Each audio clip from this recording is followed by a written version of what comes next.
Hello po mga kababayan, si Dante Maravillas po. Dito muna tayo sa ating podcast, Life with Dante M. Yung asawa po ni Emil Sumangil, yung news anchor po ng 24 oras, nanawagan ng prayer para sa kanyang asawa about sa kanyang series of interviews and reports tungkol sa mga missing sa Bungeros. So tingin natin mga kababayan, may mga tumawag siguro sa kanila na nanakot. Kaya ayon mga kababayan, nananawagan na ng panalangin sa mga netizens. Yan po, Mrs. ni Emil Sumangil, nanawagan ng dasal para sa 24 oras angkor. Yung mga netizens nanawagan din para sa kaligtasan at proteksyon ni Emil Sumangil. So, tingin natin mga kababayan, siguro may mga nagte-text na kay Emil Sumangil. Baka may mga natatanggap na threats dahil sa kanyang pag-interview doon sa exclusive interview yon doon sa dating farm manager ni Atong Ang, si alias Totoy, na ang totoong pangalan, Jolie Dondon Patidongan. So, ang ganyang mga peligro sa buhay, mga threats mga kababayan, that is part of the, trabaho namin po sa media. Ako mismo noon, naka-experience na ganyan noong kasagsagan ng aking career sa mainstream media. Issue din po sa gambling, illegal gambling yon, wetting. Yung istasyon namin po, tinapunan ng Granada. That was I think mga more than 20 years ago. Mga 30 years siguro. Close to 30 years ago. Bata pa ako eh. Medyo mapusok pa mga kababayan. Giba po yung aming social hall ng hagisan po ng Granada. You see? So pagdating po kasi sa gambling, talagang million if not billion yung pera kasi na involved. Ito nga dito sa issue, mga kababayan, ng missing sa Bungeros, kung maniniwala ka sa claim ni alias Totoy, binabayaran daw siya ng 300 million pesos para lang mag-recant. Pero ang sabi naman po ni Atong Ang sa kanyang press con, nag-extort sa kanya. Hindi lang sa kanya, pati kay Gretchen Barreto at iba pa nilang mga kasosyo sa negosyo ng isabong. But anyway, ibigay ko muna sa inyo mga kababayan itong kwentong ito tungkol dito sa post ng Mrs. ni Emil Sumangil.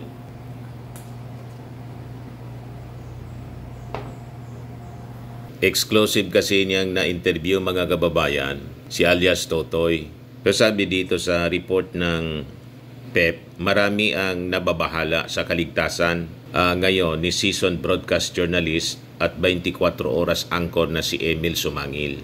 Ito ay kasunod ng sunod-sunod niyang panayam kay Jolie Dondon Patidongan, yung alias Totoy, tungkol sa nalalaman umano nito sa pagkawala ng mga sabungero mula pa noong Enero 2022. Napanood ang series of reports ni Emil Sumangil tungkol sa maselang isyung ito sa 24 oras at iba pang news programs ng GMA7 nitong nakalipas na araw. Si Emil ay naging instrumento kaya nalaman ng publiko ang kwento tungkol sa mga naglahong sabungero at di umano'y itinapon ng mga bangkay sa Talig. Narinig natin yung interview, napanood natin yung interview ni Emil Sumangil. And because of that, napilitan si Atong Ang na magpalabas ng statement. Medyo mabigat yung mga binitawang statement ni Atong Ang. Other than mga kababayan, binaliktaran niya yung si alias Totoy. Kinasuhan pa nga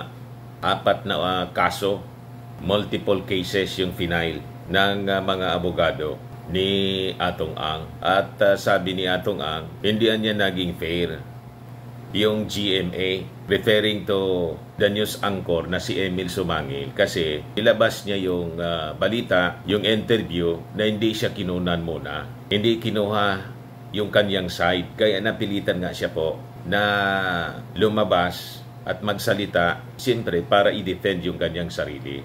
So sa nasabing panayam, pinangalanan ni Patidungan ang negosyante at gambling tycoon na si Charlie Atong Ang, na siya daw na mastermind sa kaso ng missing sa Bungeros. Saka, idinawit din ng testigo ang aktres na si Gretchen Barreto, ilang mga politiko at mga miyembro ng Philippine National Police. So hindi nakapagtataka kung halimbawa itong si Emil Sumangil, pag-iinitan.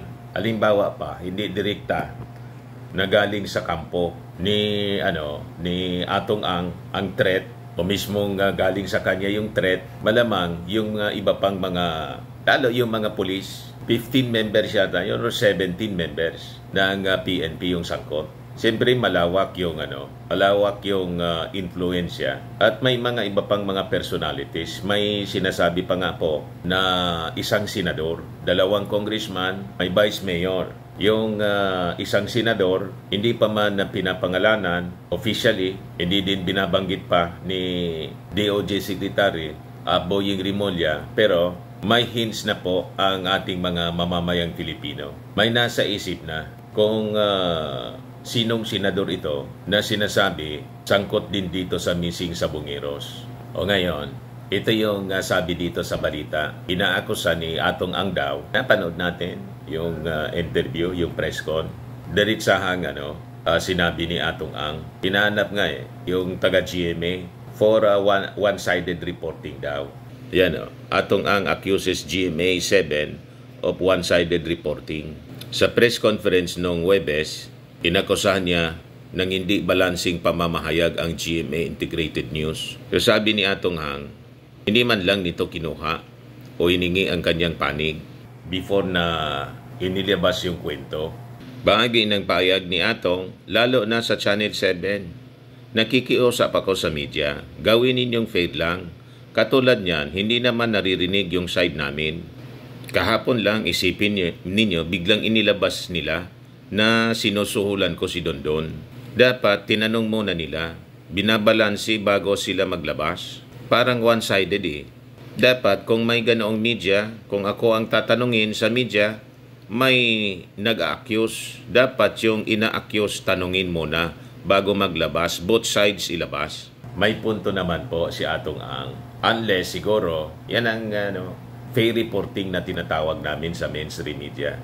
Unless, despite efforts, kasi di ba, may deadline mga kababayan ang mga news reporters ng pagdideliver ng mga balita. Unahan yan po Ngayon, despite efforts alimbawa, kasi ako noon production manager at naging station manager, yun lagi ang sinasabi ko sa aking mga reporters na pag may mga controversy ganyan involving personalities, lalo't mga kilala. Pero kahit hindi kilala, in the spirit of fair reporting, kung may mga controversy tulad nito, dapat may tinatawag kami na due diligence.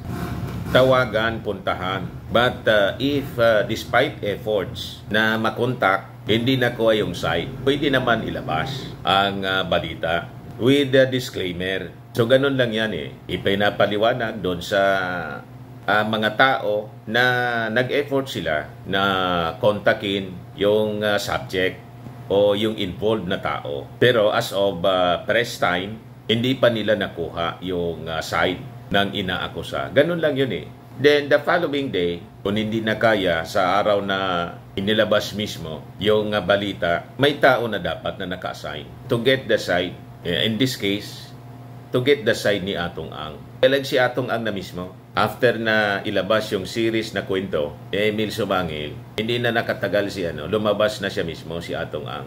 Nagpa-press ko na siya. Yun ang napanood natin.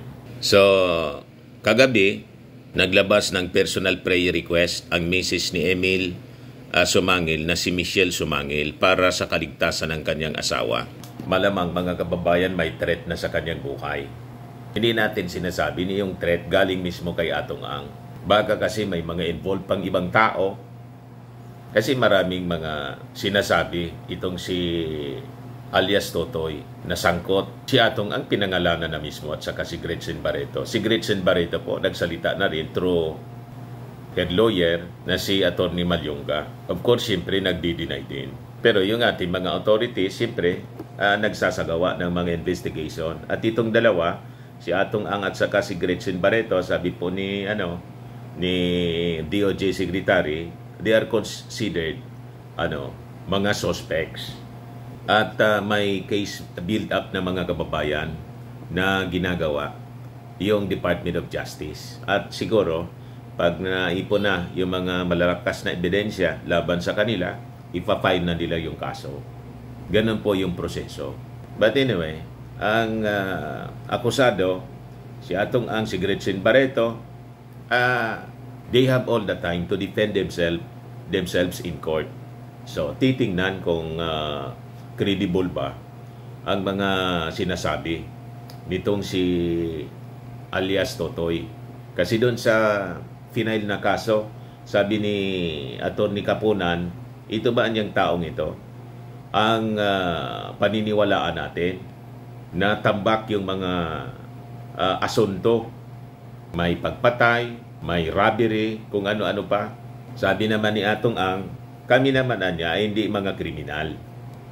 So yun yung sabi niya doon sa press con. So possibly, may mga hindi pa napangalanan, ito ay mga theory lang po natin na could be the source ng threat, mga kababayan. Or pwede din na galing mismo kay Atong Ang. All of this, mga possibilities po. Kasi di man natin alam. Di ba? Kaya yung possible threats, hindi man ito mananawagan po ng ganito. At hindi mag-aalala kung walang natatanggap na threats, mga kababayan. O kung wala man, nasa isip nila na malakas yung mga nasa likod ng missing sabongeros at malamang sa malamang magiging target ng assassination. Ito pong si Emil Sumangil. Si Emil Sumangil po. So sabi dito, ang dasal ni Michelle, ang pasasalamat at sagot nito sa mga nagmamalasakit kay Emil. Mensahe niya, we would like to thank the netizens who first initiated and called for the safety and protection of my husband, Emil Sumangil. Your concerned prayers and vigilance brought light and strength to us during this time. Nilagyan niya ito ng hashtags na Protect Emil Sumangil, Cover him in prayer, Truth will prevail, at Journalism with courage. Kasunod nito ang kanyang ibinahaging dasal. So ito yung dasal, mga kababayan, na mababasa natin doon sa page ni Michelle Sumangil. Dear Lord, thank you for your constant protection and grace. We lift up Emil into your loving hands. Surround him with your divine shield and keep him safe from harm. May your peace reign in your hearts as we trust in your perfect will. Amen. And quoting Isaiah 54:17, no weapon formed against you shall prosper. So yun, mga kababayan. Pero I think si Emil Sumangil, alam naman niya yan. Sa tagal na niya, mga kababayan, sa trabaho. All of us na mga journalist, alam namin yung peligro. Ang dami na sa mga kasama namin ang pinatahimik sa iba-ibang rason, mga kababayan. And most of the reasons related po sa trabaho bilang isang journalist. Kami naman po, mahal namin yung aming trabaho. And that's the reason why we stay despite the threats, the risk. Ako nga po, personal, nang pumasok tayo sa ganitong ori ng trabaho, nung nagsimula tayo as reporter, against yung tatay ko, yung nanay ko. Huwag ka na niya dyan sa ganyang ori ng trabaho, peligroso. Kasi siyempre, naririnig niya yung mga sunod-sunod noon na pinapatay. Dito sa amin, mga kasama ko, ilan na ba napatay sa aking mga kasama, mga katrabaho ko mismo? 3 or 4 na dito sa amin sa Albay. You see? So, ganun talaga ang buhay ng isang journalist. But mahal namin kasi itong trabahong ito na maging parte ng tinatawag na fourth estate, maging watchdog. Kaya lang yung iba sa aming mga kasama, hindi naging watchdog, naging tuta na. O di ba? Imbis na watchdog, naging tuta. Wala man problema na mag-support tayo sa mga leaders natin. Lalo't kung maganda naman yung ginagawa. Why we have to support our leaders? Nakasakay po tayo sa iisang bangka na ang tawag Pilipinas. Iisang bangka. So ang tagumpay ng isang leader, tagumpay nating lahat. At saka biblical siya po, mga kababayan, na dapat tayo na mga mamamayan, sinusupport natin at nagpapasakop tayo sa ating mga government authorities. Gusto ninyong ibasahin ko sa inyo?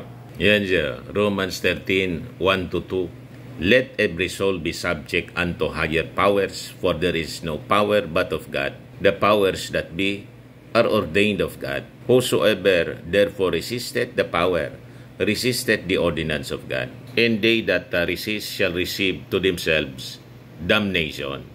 Ganun po yan, mga kababayan. Kaya kailangan isupport natin at magpasakop tayo sa ating mga governing authorities. Yan mismo ang utos ng ating Panginoon. Kasi yung gobyerno po, hindi man po yan nilalang ng tao. That is instituted by God. The family, the church, hindi government. Ang kala ninyo, imbensyon yan ng tao. Basahin ninyo po sa Bible. Medyo napalayuan niya, Mr. Maravillas, yung topic mo. Oo nga. Dito tayo, balik tayo mga kababayan dito sa issue ni Atong Ang. At ngayon si Emil Sumangil, yung misis niya, na nanawagan ng prayer. So, ipanalangin po natin. At sana naman, itong missing sa Bungiros po, kung sino talaga yung nasa likod ng kidnapping at pagpatay, yun dapat ang mapanagot. Si nagdi-deny, si Atong Ang, pati si Gretchen Barreto. So anyway, karapatan nila yan to defend themselves in court. Hayaan natin yung proseso, mga kababayan. At bilang mga suspects pa man lang, kahit akusado na, halimbawa, wala pa man formal na case file. Nasa case build-up pa lang po. Halimbawa, ma-file sa kanila at nakitaan ng malakas na ebidensya. Sasabi baga, mga kababayan, sa batas ng isang akusado is deemed innocent until proven guilty beyond reasonable doubt. So, doon tayo mga kababayan. Pagkatapos na magkaroon ng full-blown trial in case umabot tayo sa puntong yon. Right now, kino-consider sila bilang mga suspects pa lang. Okay po? So, sana malinaw yan. At yung mga pamilya naman po ng missing sa Bungeros, may karapatan naman sila to seek justice sa nangyari sa kanilang mga mahal sa buhay. So, ito yung mga reactions nila. Prayer for your safety. Kasama sa tungkulin niya yan. God will always protect Emil Sumangil. Lagi mo siyang ingatan, Lord. Trust in God Almighty, ang Diyos lagi. Lagi kang iniingatan saan ka man pumunta. Ang mga mandirigma na anghel ng Diyos, ikaw ang kanyang ipagsasanggalang. God's protection be upon Emil Sumangil. God bless. God will protect you. Lord, let safety those people to inform the truth and see the truth. God protect you and your family. God protects you always wherever you go, whatever you do.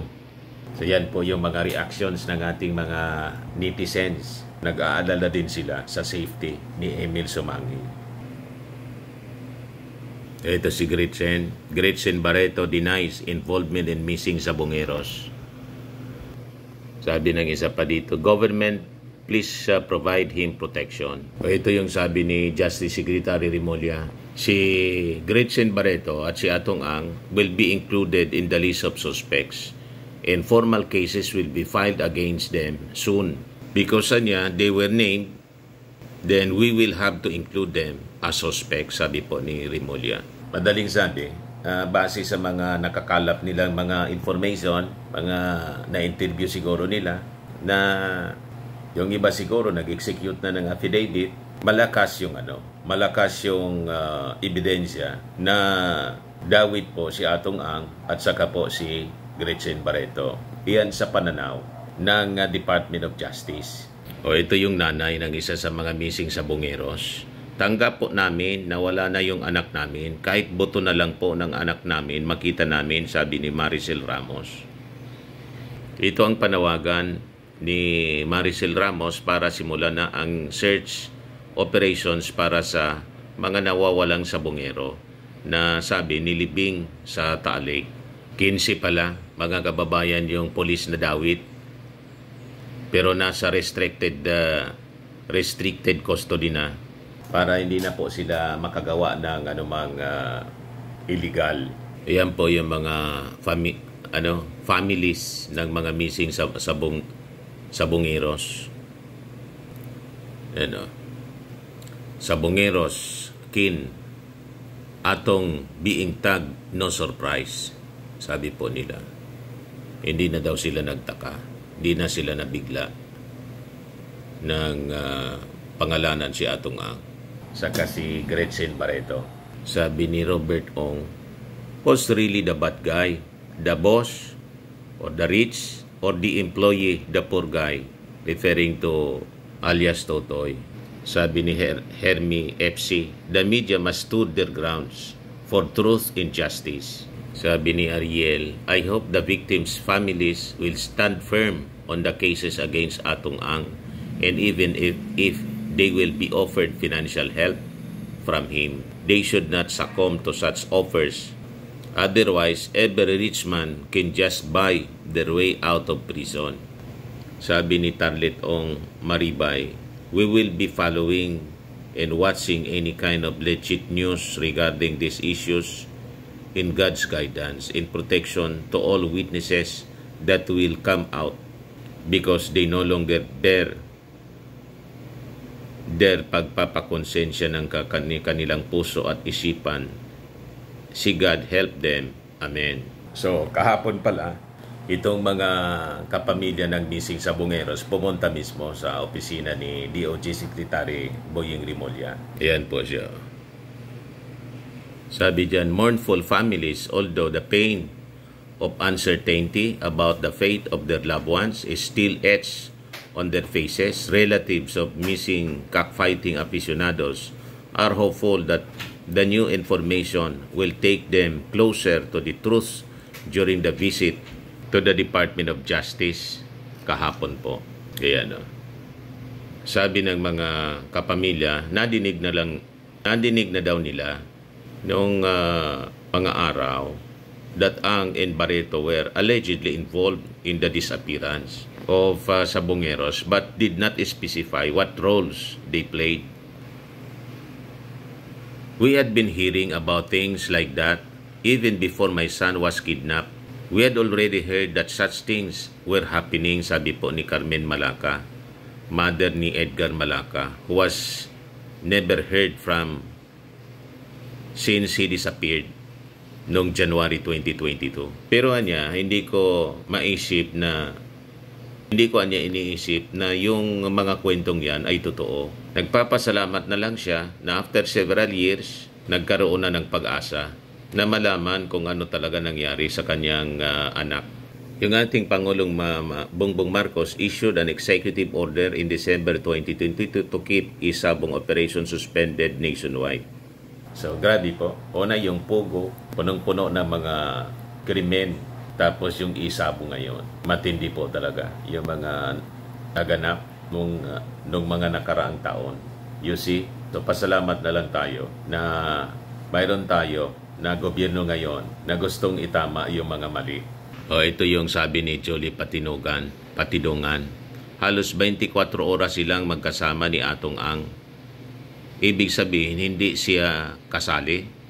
Samantalang nasa Alpa siya. Yun ang akusasyon, mga kababayan, ni alias Totoy sa pagsabit kay Gretchen Barreto. Ngayon, sabi ni Attorney Alma Malyonga, abogado ni Gretchen Barreto, Barretos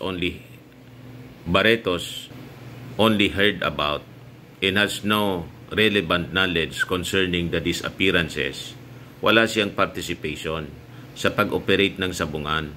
She's merely an investor, one of about 20 other investors who are also Alpha members.